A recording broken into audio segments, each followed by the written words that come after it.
All right. Good afternoon, my people.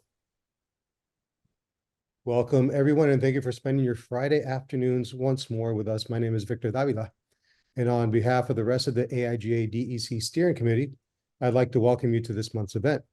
The AIGA Design Educators Community is part of AIGA, the Professional Association for Design.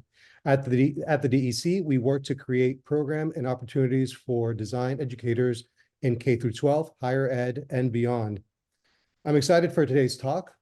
Have you ever wondered ways you, as a design educator, could extend your passion for design and visual communication beyond the classroom while still complementing your curriculum? Well, if you're Dr. Dori Griffin from the University of Florida and Ashley Taylor from the University of Central Florida, you create and curate a gallery show. Type Out Loud was an amazing show that was on display at the UCF Art Gallery back in January and February of this year, and highlighted the social role broadsides play in communicating messages to public audiences, and featured the work of such artists like Amos Kennedy, Ben Blount, Rachel Simmons, and our very own Mina Khalili. The show's creators are with us today to discuss the show and how it came about, so please welcome Dr. Dori Griffin and Ashley Taylor. Hello, everyone. Yes, I'm Ashley Taylor, and we're excited to be here today. Absolutely. Yeah, I'm Dori Griffin and really excited to talk about typography. Absolutely. I'm going to go ahead and share my screen. And we'll break down this pretty much 9-month endeavor that got us to the beginning of 2024. So a little bit of background, me real quick. So I teach design and printmaking at the University of Central Florida. And I essentially have always dreamed about having some kind of show that had to do with typography or posters. And so we have a public call for submissions. And I submitted actually a poster show. So I had always wanted to do a poster show in some form, and received that, was actually told, yes, you were selected over, I believe, 200 submissions. And then the hard work began. So the first thing that I want to talk about, though, was meeting Dori Griffin. Yeah, hi, I'm Dori Griffin. I teach design history and design at the University of Florida. And I think relevant to this conversation, my recent book, Type Specimens from Bloomsbury Academic, is a big project that I've been working on for quite some time. And around the time I met Ashley, was just very excited to finally see it in print. Yeah. So, one, being shocked that this was selected, because I had proposed it, and we have over 2,000 students in our student body, and half of them are emerging media majors, and half of that would be graphic design specifically, but we also have animation. And much of the shows I had seen in the UCF gallery were very studio focused, a lot of paintings, canvases, print, sculpture. And so, much of our faculty is also, maybe more preference for studio. So I knew this would start off as like an uphill battle a little bit. And so proposed the show. But in proposing, I talked about our student body. I said, we have over half of our majors are emerging media, and so we need to have a show for them, right? Or at least advocate for a show that is design focused and now type focused, which everyone deals with. So at the time, I was more thinking about posters as an underrepresented medium, but then now it's even more like every major should consider typography in their life. So in getting this, actually, when I met Dori, I was proposing it. So I was proposing the show, and Dori was doing a panel here in Orlando. So I was able to actually go see Dori and say, hey, by the way, I'm a huge fan. I think I brought the textbook you wrote. I was so excited. And I said, I'm proposing this show. And it's amazing to have people that just say, I'm interested. And Dori was like, I'm interested, let's do it. And Absolutely. Yeah. yeah. We just kind of jumped at the opportunity. I know I did. Yeah, and that's what it takes sometimes, is just that yes. I had no idea, and Dori was just like, let's go, this sounds awesome. And yeah, we moved forward. So we had a lot of virtual meetings. I think once it was selected, it was a bit of a shock. Like I said, a bit of a shock, but I was excited, and knowing that Dr. Dori Griffin would bring her historic approach, and I could bring like the contemporary approach to this. So I knew a lot of artists, designers that I would want to be featured, and one of those was Mr. Amos Kennedy. And that was going to be a dream of mine to bring on. So, and was the first one we reached out to was Amos Kennedy. I did not hear from him. I was a little bit like, dang, like, okay. It was only a week had gone by after emailing him that we didn't hear anything, but he sent the work. He just sent us the work. And Victor was also there when I saw this big envelope in the front office that Amos Kennedy, and I was just like, okay, opened it up. The ink was still wet. And we were just like, it became real at that moment, even though it was like, I was not expecting that. And when we received the work, I was so excited, but then I also remembered, that we live in this wonderful state of Florida. Yeah. And I think one of the exciting things about curating this show together and kind of putting the work together was this opportunity to make sure that the designers' voices were being heard, even in Florida, and that their social and political messages had space and had airtime, as it were. And I think Amos Kennedy mailing still damp prints down to us in Florida is a testament to the power of print and the power of sharing our work in public spaces to influence important dialogues, right? Absolutely. I will, to be fully transparent, we were worried, very worried. I mean, with the current culture of what's happening in Florida and the legislature and everything. So immediately we took photos and we sent them to our director, and our director looked at the work, and actually we immediately sent the work all the way up to the provost. To the dean, and then to the provost, and we said, hey, we want to have work. The artists that are showing are sending this work. This was our prompt. Our prompt was about typography, and this is what they're sending. So we're not even asking for political work, right? We're asking that they share stories, and in that, but they're responding to Florida in this way. So are we going to be protected? And we were told from the provost that you have every right to show this work and you will be protected. We didn't know what that looked like. We were like, is that going to be but we did have to go all the way up just to make sure that, that we could do this. And once we were given that thumbs up, then it became the exciting part about of seeing this come to fruition.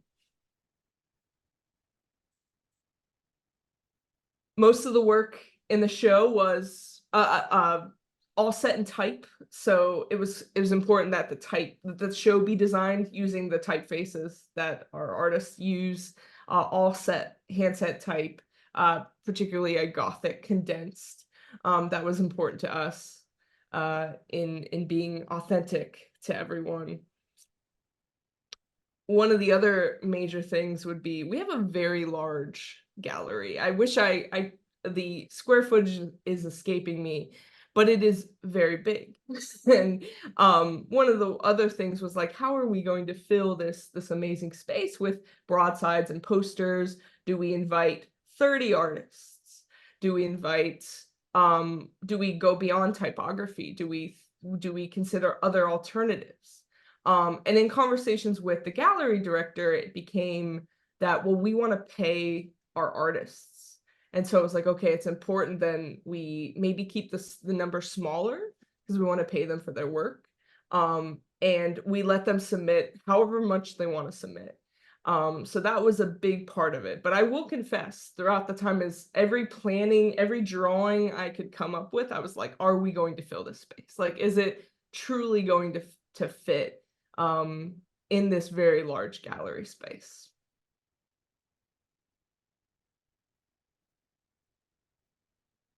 And then the closer we got to it, around October, around the AIGA conference was when things were starting to happen. It was starting to be published. The works were starting to be sent. And it was starting to become real.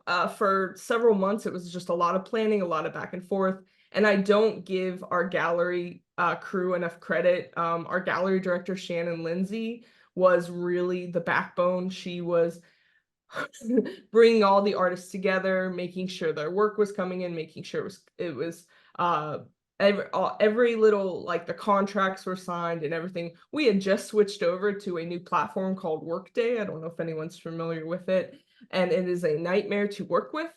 And so getting our all of our artists on the same page and able to do that was tough. So again, I thought our job was hard, but I saw what the crew at the UCF Gallery had to do, and it really does matter. The crew that they have really had a significant impact on this show.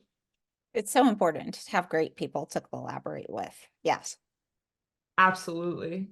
And so as designers, we always want to put ourselves in the work. We can't help but see ourselves, but I really wanted to make sure that I didn't see myself in the show. The show wasn't about us or me. It was about type. It was about having people tell stories, having people express opinions, express desires for the world. But of course, we still had to make the show look exciting. So we did. We designed some of the walls, and one of the key things would be to include history into this show and give a lot of people come into the gallery probably seeing all this type work, but I think they still don't understand the impact that type has and the history it's had, and the evolution of design in that. Also, just the physical context of type, right? I think so many of us, including our students, are so used to thinking of type as digital and ephemeral that it's really difficult to make that transition to thinking of type as a physical object and to think of the physical labor process. Ashley was talking about the labor of the gallery staff.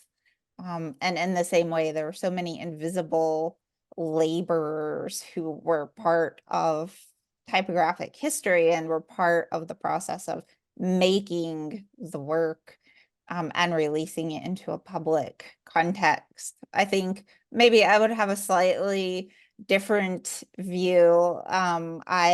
I hear our voices loud and clear in this show. I understand both of us as educators and citizens of the world who believe that it is profoundly important for all humans to be able to share their stories and give voice to their lived experiences, and for the humans around them to be respectful of that and to be willing to listen to their stories. And I think in our current moment, thinking about typography as a vehicle for being able to share your story and share it without fear. I hear us in that way of thinking about typography as a contemporary practice. That's so true. You're right. You're absolutely right. That's awesome. One of the things I advocated for from like the very first day was typography needs to be on the labels. Like the type choices need to be on the labels. It was something I needed to see. Like we don't give typography credit enough. Like it's always just assumed it's part of the work, but like we credit photography, but we don't credit typography. So it's that invisibility again of the labor, right? It's just disappearing labor. Exactly. So it proved to be tougher.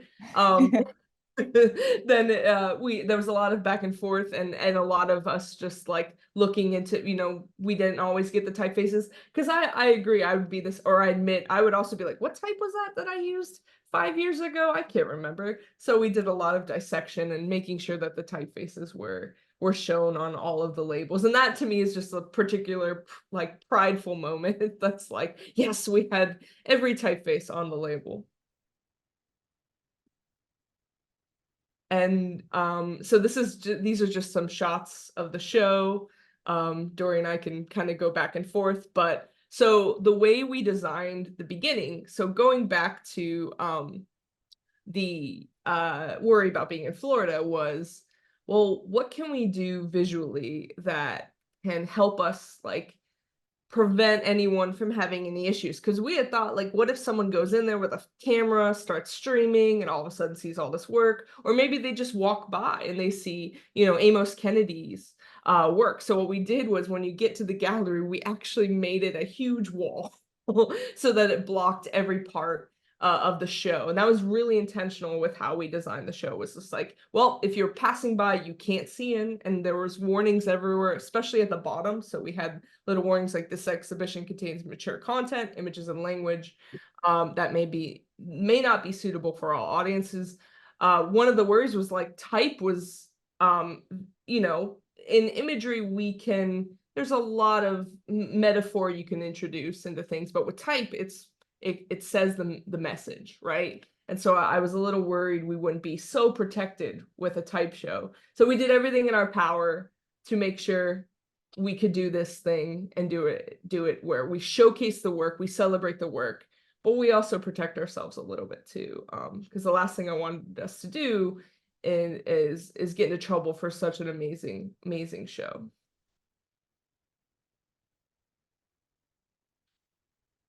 In the front, we had a history section, excuse me, and I'll let Dori talk a lot about that, because that is the expertise there.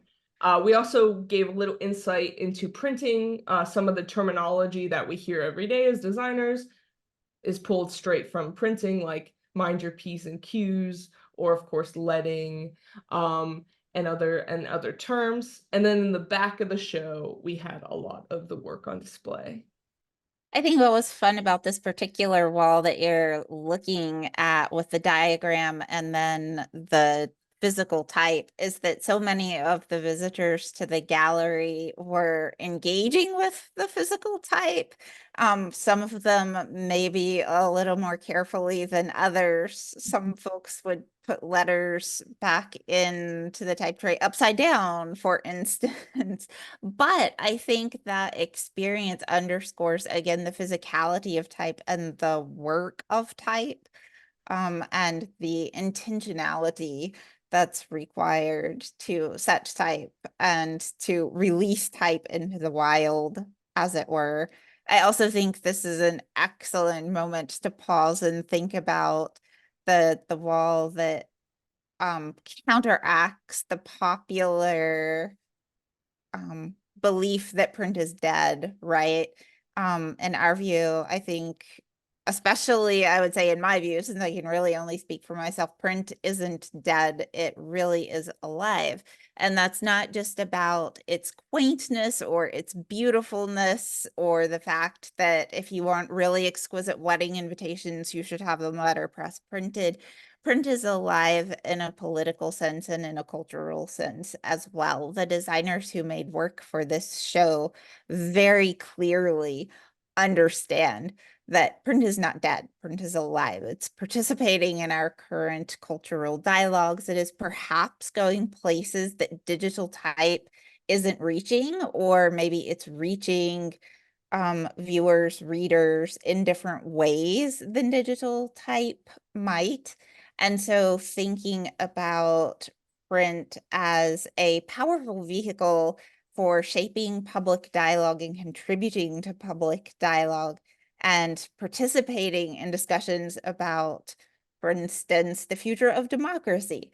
All of these are things that the designers who were curated into the show are pretty clearly addressing in their work. And I think reflecting on how print is alive, not just in an aesthetic way. Oh, it's beautiful on the gallery wall. Well, yes, it is, but it is also powerfully speaking to our current moment in time, and it's circulating inside of our culture. And I think that's a super important thing for me, at least, to keep in mind.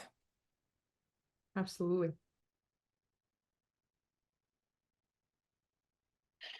Yeah, so I was excited to be able to share some images from historical specimens to be able to give some context about um the history and the background of typographic practice, as well as pausing for a moment to just admire the beauty and the craft of these documents.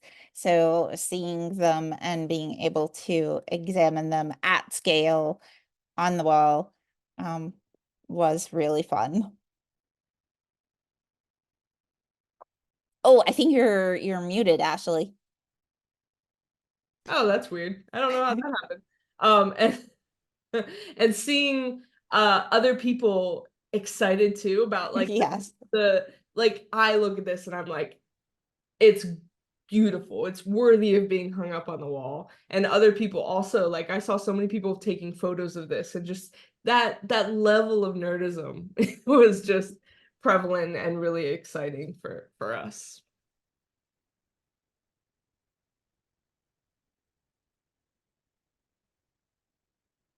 And we got to celebrate a lot of many prolific designers and printmakers, including Ben Blount, whose work I've admired for, gosh, as long as I've been interested in letterpress printing. And our space, which I'll let Dori talk about, allowed these messages to be seen beautifully as well. Yeah, and I think Alberto is making a great observation in the chat that the zeitgeist really is an important element of what's going into the show and how it gets read. But not going to lie here, Ashley and I had a lot of conversations about contemporary typographic printers, and specifically invited folks who are socially engaged. It is not by accident that these folks have been gathered together in one gallery in Florida. It's a very intentional and strategic move. But absolutely the content that they send to us absolutely has been curated, I think, by the zeitgeist, as it were, because when Ashley was in touch with folks, she didn't limit in any way what they might send us. We just invited folks who we knew to be socially engaged typographic printers, and this is what they want to share with us in Florida. Yeah, absolutely. It was a balanced show of also just bringing the humanity back into type too. I think type that reminded us to breathe, to bloom, to rest was also a big part of it. So I think it was a great balance again of just very intense storytelling, but also acknowledging the human experience. And I'm super proud of how the work came together. And again, as Dori said, we had no prompt except we've chosen you, and we want you to send your work. And I think it really, really was something I'm very proud of. This included three-dimensional works as well, works that accommodated those that needed to have a place to rest, and incorporated typography that also conveyed messages, conveyed stories. This was Brett Taylor, and they have always wanted to have a place for someone to sit in the gallery, as often we don't maybe get that case. And one of my favorite things was we got to say gay in the gallery, especially in Florida. Absolutely. You're here. Yeah. And we did it, I think, in the coolest way possible. Typography is always the coolest, right? Absolutely.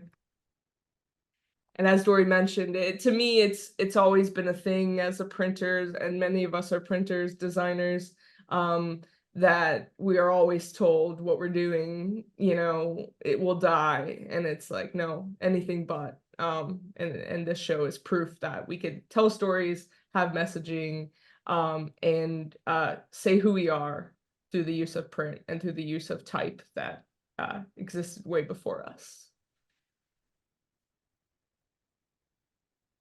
And I loved most is there was, like, as Dori mentioned, there was work you could touch. That glass always gets me though. It's so very close to the work, but we had a range of work that could be both touched, felt, experienced, probably smelled. There probably was still some wet ink, I would imagine. So it engaged all of the senses. And there's just a few more shots of the show. It was very busy. It was, I was told that it was, I think, one of the more popular shows just because it was very different. And our community embraced that difference. And it was, again, very, very successful. And I had to show one of your very own, Mina. She had created such dynamic and strong work. She was our video component to the show, which we wanted to have different formats, many formats. She also brought in these augmented reality pieces and zines. So we also engaged people on the digital level, and brought different ways of using typography. Large works, small works, banners, chairs, videos, everything that also showed the students that it didn't have to be on paper, that it could be experienced, that you could think about making work in different ways, or thinking how we experience typography in different realms, in different ways, and in different experiences. And we got to show Amos Kennedy in the show. And it's very prideful of mine, as like I said, I've always loved Amos Kennedy's work since I was a student. And it's one of those things you meet and you get to kind of meet your heroes in some way. And we offered workshops. So we did one of our artists. So we tried to engage national artists and local artists. One as a backup is always like, we have this amazing letterpress printer named Rachel Simmons, who also engages in zines and book arts. And so she teaches over at Rollins College. And I've always wanted to show her work. She has always had an activist approach to her letterpress printing. And I also knew locally that if we needed more, like, just to be transparent, if we needed more work, I'd be like, hey, bring more prints. Like, if we couldn't fill this space enough, I will just make sure you bring more and more work. But it turned out we didn't need to do that because everyone sent us so much work. But what we got to do with our smaller budget was to have workshops and bring someone local. And she taught the students how to bring in collage methods to create zines on the fly. And it actually had a significant impact on my own practice and the way I've been making work. I learned so much from this little risograph workshop. This was them. It was also taught with Dr. Chrissy Koloya, who is in writing and rhetoric. And so she taught the students how to write or bring in creative strategies to writing to an audience of a lot of designers and studio art majors, and some faculty actually joined. So I think it was a really wonderful experience to have printing and storytelling combined.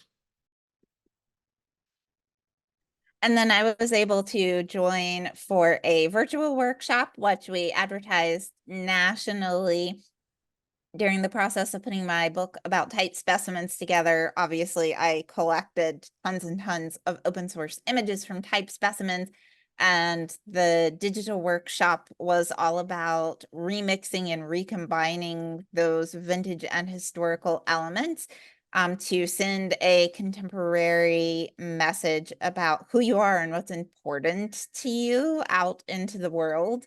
And again, unsurprisingly, the things that are super important to many of our students are at our current moment in time pretty politically charged. But the broadsides they made were also just poetic and beautiful, as well as these visual stories that they were curating.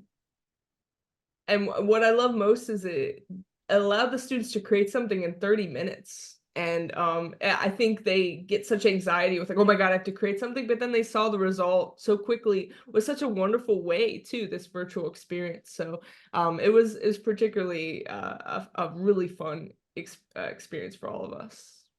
And you can see all of some of the results Here. on my Instagram, because some folks gave me permission to share. So I put my handle in the chat. You can go see their work. It's beautiful. And it was just a reminder of this is who we do it for. This is the students. We do all this for them. We show new ways of thinking. We show stories. We show artists, especially underrepresented artists, that they hopefully can see themselves in or be inspired from. These were some of the students at the show. It was great. We were forcing them to speak to the artists that showed up. We're like, go introduce yourself, go say hi, and form those lifelong friendships, hopefully. And again, this is why we do it. This was why we do it. Exactly this. So we were also able, with help from the librarians at UF, to get out and dust off some library books that had been in storage for quite some time. And in addition to putting examples from specimens on the wall, we were also able to have a little library of books that could be handled, and the pages could be turned, and folks could notice, for instance, that a page might have been ripped out, or a specific specimen might have been cut out of the middle of a page. So it was fun to be able to have the specimens themselves in the gallery, and folks, as you can see here, were interested in seeing them, interested in their objectness. It was tough for me to give those back. It was very Yeah, me too. I was super excited about putting together and designing this timeline of printing history in the United States, which sounds very patriotic, and in some ways, sure, yes. But it was also a project where I took a lot of opportunities to think about whose stories we tend to leave out as designers and design historians and consumers of design, and thinking about how these hidden narratives and excised narratives fit into the bigger picture, and how they contribute to what it means to have a history of printing in America. And I designed the little gallery guides that you can see in the bottom left of this photo. I think we can go to the next slide. No, we can't. We will come back to this idea of hidden histories, though. Installing the whole thing, as you can see from the photo at the beginning, was labor intensive, to return to the idea of hidden labor. So we used vinyl for the dashed line and the dates, and then everything else is printed and wheat pasted to the wall. So I sourced all these images and processed them, and Ashley was kind enough to print them all out for us, and then the two of us installed this very large format graphic timeline together.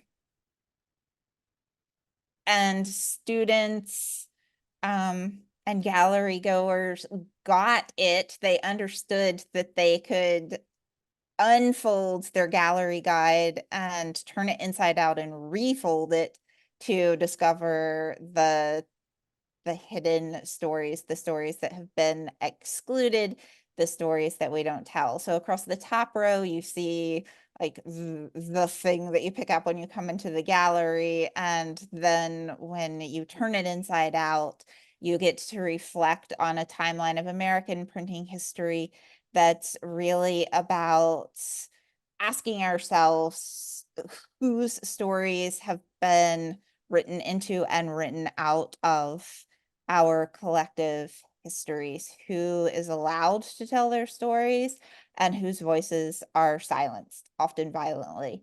And we're citizens of our world. And I just so strongly believe that we have to make space for the stories that haven't been told. Those stories aren't going to join our collective narrative if we collectively don't demand that there be space to hear them. So I was super excited to see students, especially students, really interacting with the timeline.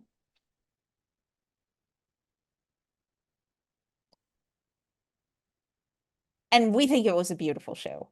We think the work was exquisite and folks learned from it. At least we hope so. Yeah. Thank you. That was awesome. Thank you, Dr. Dori. Thank you, Ashley. I appreciate all the work. And just for full disclosure, Ashley and I are colleagues at the University of Central Florida. So I just realized that you can't see me, but I am here. Can you hear me? I don't know what happened to my camera, but here we are. So we are colleagues at the University of Central Florida. So I was able to actually experience the show in person, and it was truly fantastic. So it was really, really great. We do have time for a few questions. And if you don't mind, I'll go ahead and start with some questions. If you have a question, you can go ahead and place them in your in the chat, and one of us will read it, or we'll ask you to unmute and you can read it yourself. But my first question is, you mentioned, I think this is for Ashley's, you mentioned, oh, by the way, one more thing. I was also remiss in mentioning or pointing out that another one of our DEC family, Kelly Walters, was also included in this show as well. So I apologize to Kelly, but she is amazing. The work was awesome. So I want to make sure that she was mentioned in as well. Ashley, you mentioned the reaction from the students and how the students were involved in all that. And I was wondering, what was the reaction from everyone else, whether it's the faculty, the other faculty, or everyone else that went to the show? What kind of feedback did you get? It was it was mostly positive. It was very good. I know we had a little bit of pushback in just terms of the typography being featured, and I think if anything, it proved why it needed to be featured in again the stories that were being told. But I will say it was again a highlight for both our administration. I know that they had brought in a lot of visitors to the gallery to see it, but in talking with faculty, current faculty, they, I think, learned quite a bit about typography, because I think they also might not have understood how important type design is, how important typography can express ideas and opinions about the world and the world we live in. So I do think it had a significant impact on what can be in a gallery space. Awesome. Thank you. And I also noticed that there was a slide there where you had the placements on the wall, and it was kind of grid based, something we usually associate with the you know, the editorial layout and things like that. We designers live and die by the grid a lot of times. So can you both talk a little bit about the organization of the grid and why you included, why you based it like that, or why you designed it in that way? It was more of a cheekiness with my students that you can use the grid. That my students like to break the grid all the time or not find it important to use. So it was more of a you can use the grid for more than a page. It can help you organize an experiment. It's a wonderful playground to play in. And yeah, it was more just a love letter to the grid. And but it was also like something as a designer, we don't so much get to design wall spaces. So I thought it was also like, well, how can I show students that every design should be intentional? Everything we do, every placement, there is a meaning and reason for it. And also, why don't designers design more wall spaces? I mean, there's absolutely nothing that says we can't, as the title of our talk says, insert ourselves into new environments and make space for our dialogue in places that maybe it hasn't lived before. Mhm. And that intentionality was prevalent in the whole show. Even, I mean, Dori, you mentioned earlier you were talking about the timeline, which is one of my favorite pieces of the show because it's something that's both kind of beautiful to look at and educational, obviously. Would you mind going to that slide, Ashley? Just so we can look at it again. But you mentioned, Dori, that it was wheat pasted. It wasn't stuck, it wasn't printed, it was wheat pasted. So why do you feel it was important to have it wheat pasted as opposed to any other print method or placement method that we might have in a gallery? So Ashley gets full credit for saying, why don't we wheat paste this? She has experience with wheat pasting larger formats installations before. I think one of the reasons is, of course, the historical origin of the practice. Most broadsides were wheat pasted onto walls or trees in public environments, public contexts. So it's a show for super nerds in typography in that sense, right? But also a little bit about functionality and making sure that we were able to make this object work the way that we wanted it to work.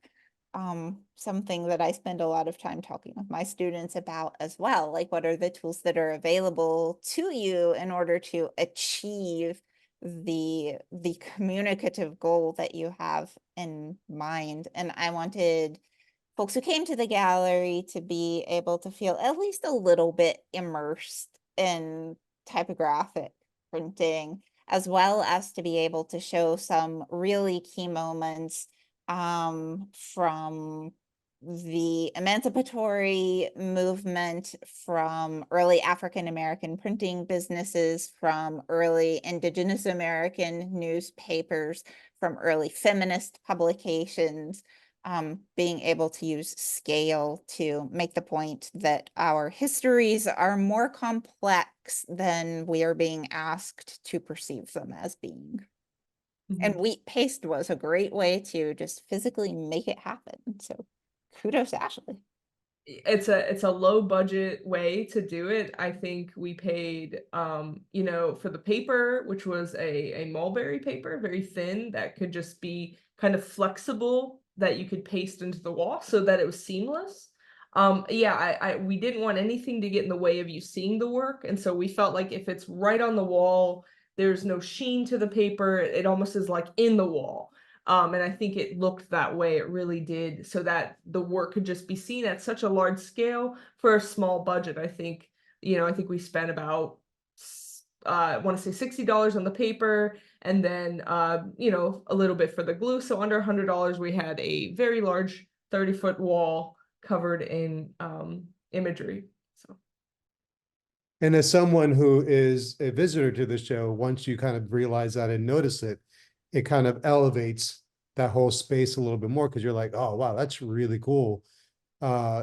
Sometimes the process really engages the audience in a cool way. And I think that's what happened there. Another thing that I really enjoyed about the show is the eclecticness of the work.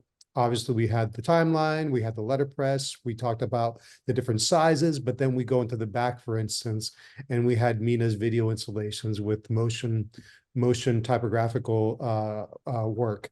We had the bench that you mentioned. We had these things that were dimensional coming off the walls. How purposeful was it in the way that you selected the artists, or is it that you just went after artists that you admired and let them do their own thing? It was a little bit of both. I had reached out, Mina had met at Creative South and was able to experience a talk, and I was like, oh, definitely Mina. Gosh, like a fantastic breadth of work, different strategies, different implementation. I knew that she would bring in such cool experimental. She was kind of like the experimental person that we needed to have. While Brett, I knew did a lot with accessibility, so I wanted them to bring in three-dimensional works. And for them, shipping a very large bench is difficult. So we had talked about, well, we can kind of find these strategies to we could find a way to ship it and pay for you to ship that too. So it was also, we had a little bit of money that we could put for that. And so I think that encouraged them to send us more three-dimensional work, where they're not always encouraged to do that. So it was definitely selecting work that, and with Martin, who I just showed, was going to be, okay, we need some big pieces because I'm not sure. Again, this was another intentional, just like, let's show some big work. I'm also a huge fan of Martin Mazzora's work here. So it was, I would say, mixed, intentional, but also giving as much freedom to our artists as possible. I think that kind of plays in a little bit to Alberto's question in the chat about how the social impact of the work is impacted by its context, right? And its placement inside ostensibly an art gallery, and its placement in relationship to the work that might be next to it. And I think for me, a lot of the impact of this is about thinking about how to phrase this, the role that state-funded education might play in culture at large, and in the way that we think about what it means to participate in visual culture. I think where we are and when we are introduces a politically charged atmosphere into this space, which might otherwise be an aesthetic space or a primarily artistic space. I think it introduces a level of dialogue that might not be immediately possible at other times or in other places. Mm-hmm. Absolutely. And back to the question about how it was received by faculty, and one of our colleagues, Matt, who's here, thanks for being here, Matt. It was also, some of our faculty saw that as well. I was like, oh, this is very politically charged. How do you feel about that? Like, I think they didn't understand that it was meant to be like, type out loud. Obviously, we didn't ask for that, but we embraced it. And then the show became that. So it was interesting also to, on a local level, for how people interacted with it too, even our own faculty. Thank you. And earlier, Dori was referring to a question in the chat from Alberto. And for the benefit of the recording, I'll go ahead and read it just in case. Where Alberto asks, I'm interested in understanding the choice of the gallery space. It's mostly social impact work that gets treated / placed as art. Does it impact the meaning? Do students understand that the work has different meaning due to the context and the work that might be placed next to it? Alberto, feel free to unmute yourself if you want to go ahead and follow up on that question, or any other comments that you have. Yeah, I mean, I think that in the end, that's what Dori and Ashley are bringing to this whole endeavor, right? Because they are acting as configurators of this narrative as they chose how to assemble and where to place the timeline, etc. But I always find it, interesting that, we take these works and we place them in white walls in this gallery space. And I was just more kind of understanding that, because the content and meaning that a lot of these pieces are forcing on us are not white walled, minimalistic approaches. Actually, they're highly complex geopolitical, cultural topics. So I was just kind of understanding if that was brought to the students, because in the end, that's, I think, the key here, that it's work that made by people that Dori and Ashley respect, that was curated into the show, put together. And I know, Ashley, I know you mentioned that you took a lot of pride in getting the students involved. And again, that's why I was just kind of, it ended up being an art gallery. I don't want to call it art, but it's a gallery.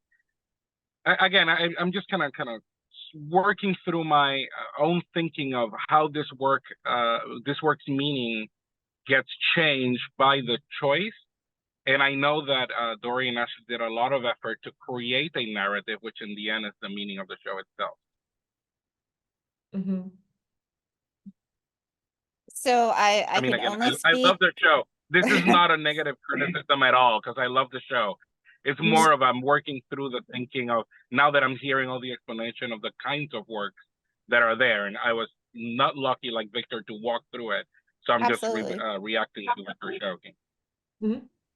I guess I would say for myself, I very much saw this as an opportunity to participate in forcefully making space for voices that have been previously excluded and that are in fact under threat right now.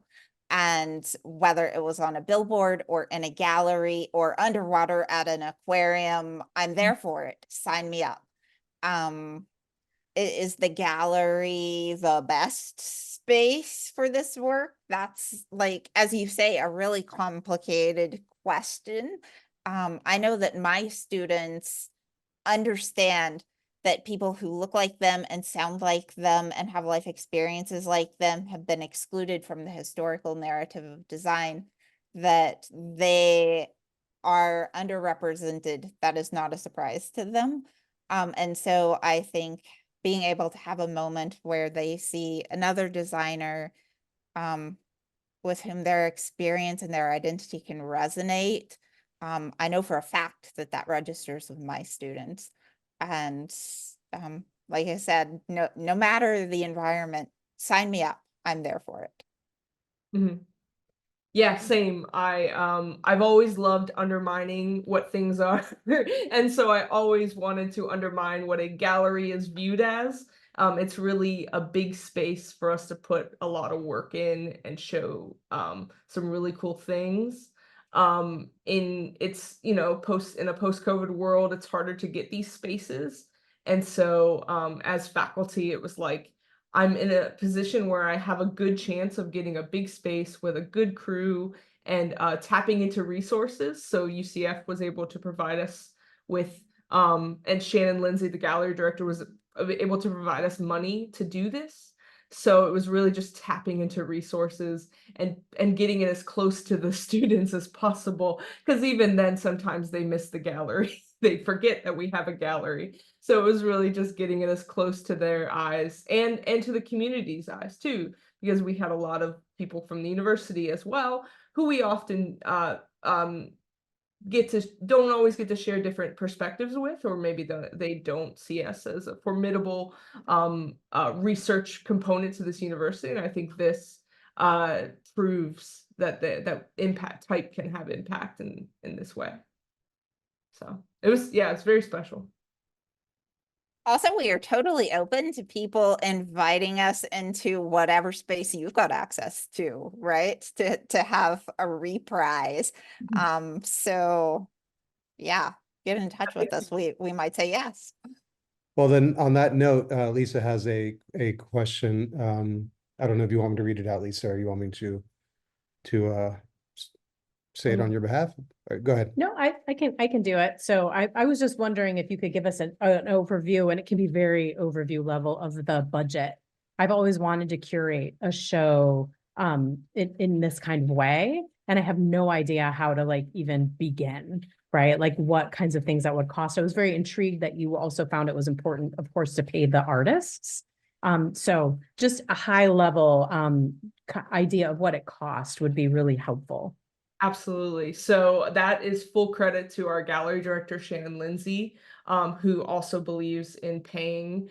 She's used to paying 1 or 2 artists. She's not used to paying 9, 10, 11.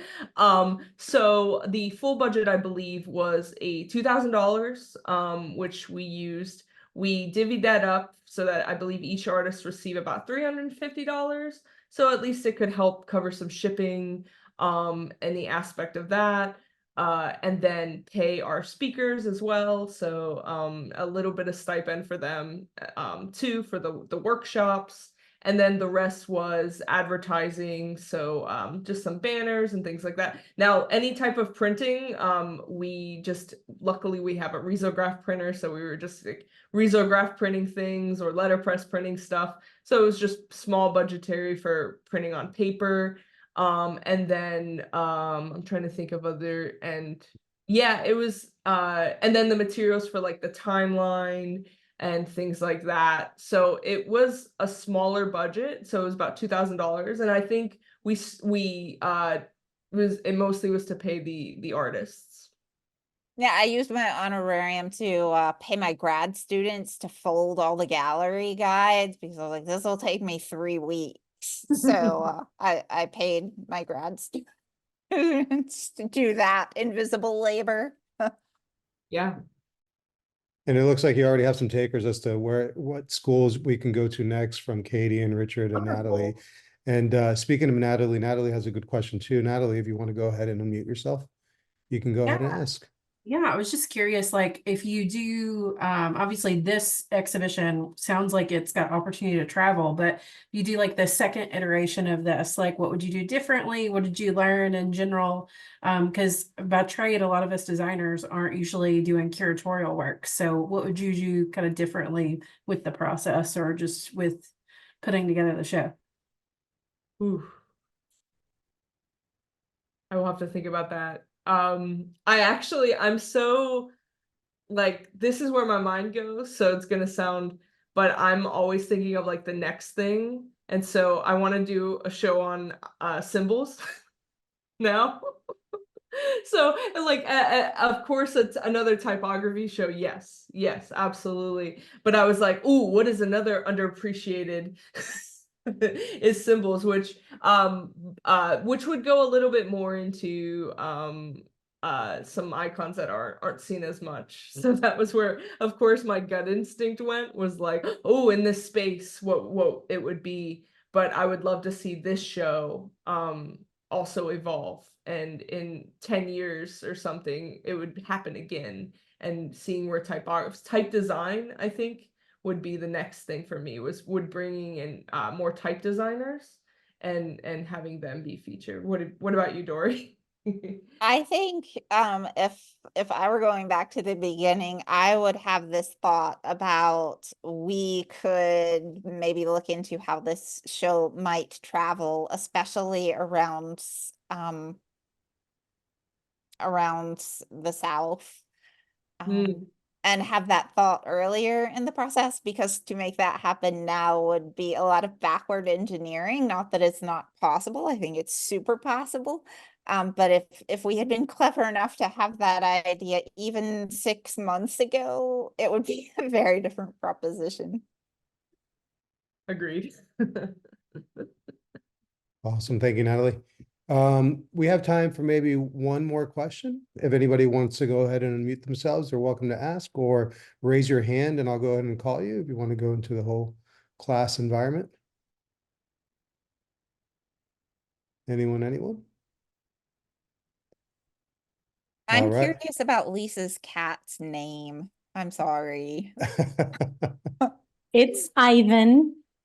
His Hi, name, Ivan. his whole full name is Ivanushka, the fool, but we shorten it to Ivan or Nushka, and he likes to hang out with me when I cook, which you may feel is unsanitary, but like I keep him separate from the food. No. This is why we have Clorox wipes. Yes, yes. And remind me, Dory, Victor, I your do- new cat is Princess. Yes, Princess Snowflake Hissy Pence Toothy Claw does not yet join Zoom meetings. She finds them below her right now. That's probably true. Victor, I do have one final question. Go ahead, Alberto. During the presentation, there was an undertone of being cautious, right? Going to the provost, asking for permission in a way. Now that you've succeeded, would the next show risk it more? Could it be more challenging now that you've gotten up to here? Because I believe that, in social impact work, yes, it's about being respectful, but I think that at some point, we also got to challenge the norm. But now that you know that you've made it all the way here, what would be next on that line? I'm still in the relief stage. I think the climate is really tough right now. So I don't know yet what that would look like. I just worry about a lot of people's jobs and things like that. Like it's so I'm not yet sure exactly what I would do moving forward. The desire will always be there to do this though. It's just a little tough currently for me. As something that was just, it gave me a lot of worry, and I just didn't want this to go wrong. It's tough here in Florida. So I wish I could be the younger me that's like, yeah, we're gonna do it again, and really show it to him. But it's also a tough space right now. So I'm still in the thinking through it stage. I kind of wonder about soliciting permission from some of the designers to reproduce their works in mass, as it were, and to plaster them in public poster viewing spaces alongside like a QR code that refers you back to seeing the rest of the show, right? So thinking about how these broadsides might appear in public spaces around the city, around the campus, and how that might draw even more people in to go around the university mandated white wall at the entrance, and see the rest of the narrative. Mm-hmm. Well said. Richard, I see your hand up. Go ahead and unmute yourself if you could, and go ahead and ask. Thank you. Yeah, I mean, to your point, Ashley, I'd say let's not be afraid. Let's just keep pushing through this. I know where we are here in Florida, what we're going through, but I think if we just keep quiet and just stand by and stand back, as opposed to, what the other way of doing it is, things will just happen and we'll not be able to push the conversation. So let's keep doing this. So I appreciate what you guys are doing, Dori and Ashley. Let's find a way of making this, what you've done, more mobile, and even if it doesn't come in the same magnitude as we've done it over there, but there's so many other people out here who need to be recognized and appreciated for who they are, and I'm also passionate about that. So I'd support you all the way. So don't stop. Thank you. Get in touch with your local public library and see if we can insert ourselves into their gallery space. Librarians are awesome. They're standing up for our civil liberties and our right to information every day. Yes, and they are fighting their own battles too. Yes. They are indeed. So yes. not even kidding. Yes. Yeah. Hook us up with your librarians. Yes, thank you.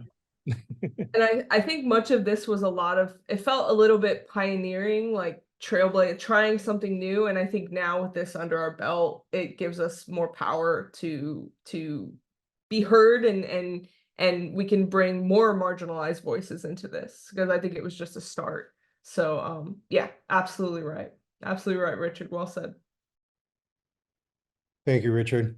And a little while ago, Ashley, you said that you were afraid that something could go wrong. If I may say, a lot of things did go right because it was a beautiful show. It was an impactful show. It was an educational show, and it gave us a lot to think about. So I'd like to thank Ashley Taylor from the University of Central Florida and Dr. Dori Griffin from the University of Florida, curators and creators of the Type Out Loud, hopefully soon to be traveling around the country, the world, and the universe at some point. And hopefully you'll see it soon. Everybody will get to experience this soon. Thanks for coming, you two. Virtual applause for everyone. And Thank those of you who chose to hang out with us this afternoon on Friday afternoon, thank you for being here today. We hope that your end of semesters go smoothly, that your grading goes quickly, and that you have an amazing last few weeks of class. We have another few virtual events coming up. Be on the lookout on our Instagram and on our newsletter for those. And if you have an idea of something that you'd like to do, please feel free to reach out and let us know, and hopefully we can make it happen or help you do it. On that regard, thank you all. You have a great weekend. Be brave, be bold, and I'll see you next time. Thank you, everyone. Thank you, everybody. Great evening.